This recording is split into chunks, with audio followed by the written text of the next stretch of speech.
18টা বছরের অপেক্ষার অবসান। আমরা যারা আরসিবির ফ্যান তারা জানি কতটা অপমান করা হয় তাদের, কারণ 18 বছরে একটা বারও তারা ট্রফি জিততে পারেনি। কিন্তু আমরা আগেও আরসিবির পাশে ছিলাম, আরসিবিকেই সাপোর্ট করেছি, এখনও করছি, ভবিষ্যতেও করব। যদি এই বছর নাও জিততো আরসিবি ট্রফি, তারপরেও আমরা আরসিবির পাশে ছিলাম, আছি আর থাকবো। এই মানুষটার হাতে ট্রফি দেখেও শান্তি।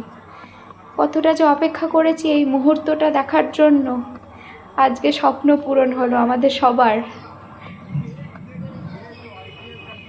আজকে আরসিবির ফ্যানেরা জানে যে তাদের কাছে আজকে স্বপ্ন পূরণের দিন।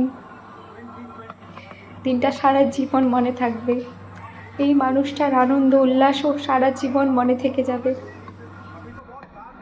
কখনো কোনো ক্রিকেটার, কোনো প্লেয়ার, কোনো টিমকে কখনো অপমান করতে নেই। প্রত্যেকেই নিজের চেষ্টায়, নিজের কঠোর পরিশ্রমে আজকে এই জায়গায় দাঁড়িয়েছে। প্রত্যেককে সম্মান করা উচিত। আরসিবির ফ্যানেরা কখনো কাউকে অপমান করে না।